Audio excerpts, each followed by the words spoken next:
तो वो तो पलायनवादी नीति है। आपको मंत्री पद दिया गया तो यदि वहाँ कोई गड़बड़ी है तो उसको सुधारने की बात है, उसको सुधारना चाहिए। और न सुधार करके वो अपना पैंट खोल के भाग गए तो वो गए। और उसके बाद फिर भागने के बाद फिर अनेक प्रकार की बातें वो बोल रहे हैं।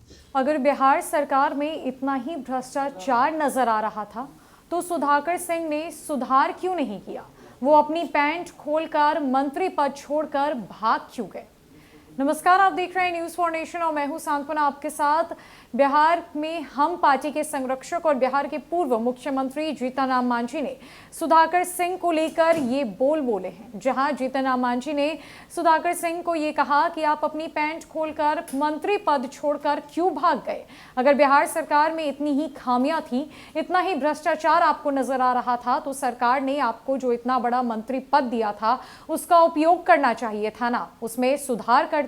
आप तो छोड़कर भाग गए। साथ ही साथ महागठबंधन में अब फूट डालने की कोशिश कर रहे हैं, जिसका खामियाजा आपको ही भुगतना पड़ेगा। जीतन राम मांझी ने सुधाकर सिंह पर कई बड़ी बातें बोली हैं। इतना ही नहीं, उन्होंने तेजस्वी यादव से यह भी कहा कि आपको सुधाकर सिंह के खिलाफ सख्त एक्शन के तहत उन्हें पार्टी से निकाल देना चाहिए। सुधाकर सिंह पर किस तरीके से जीतन राम मांझी की तरफ से हमला बोला गया है, छोड़े जाते हैं उनकी पूरी बातों के साथ। देखिए, इसके संबंध में बहुत पहले हमने ट्वीट भी किया था, फिर पटना के पत्रकारों से, इलेक्ट्रॉनिक मित्रों से बात भी किया था कि महागठबंधन में जब है तो महागठबंधन में कोई भी आदमी है तो महागठबंधन धर्म का निर्वहन करना चाहिए। जहाँ तक सुधाकर सिंह का सवाल है, वो मंत्रिमंडल से भी जब इस्तीफा दे करके गए ये कह करके कि बहुत भ्रष्टाचार है, तो वो तो पलायनवादी नीति है। आपको मंत्री पद दिया गया तो यदि वहाँ कोई गड़बड़ी है तो उसको सुधारने की बात है, उसको सुधारना चाहिए। और न सुधार करके वो अपना पैंट खोल के भाग गए तो वो गए। और उसके बाद फिर भागने के बाद फिर अनेक प्रकार की बातें वो बोल रहे हैं, ओछी वो कमेंट कर रहे हैं हम लोग के लीडरशिप पर।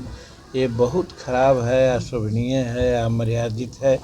और ऐसा भाषा का मर्यादा जो उल्लंघन किया है, ऐसा नहीं होना चाहिए। लेकिन ये हम ज़रूर कहना चाहते हैं कि महागठबंधन के सेहत पर मात्र उनके कहने से कोई फ़र्क नहीं पड़ने जा रहा है। खुद तेजस्वी प्रसाद जी ने भी कहा है कि वो भाजपा के इशारे पर वैसा कर रहे हैं। हम भी अपना पहला ट्वीट में कहे थे कि वो भाजपा के इशारे पर वैसा कर रहे हैं। लेकिन जब उनके पार्टी में अभी हैं और बोल रहे हैं तो माना जा रहा है कि राजद के विधायक के रूप में वो बोल रहे हैं।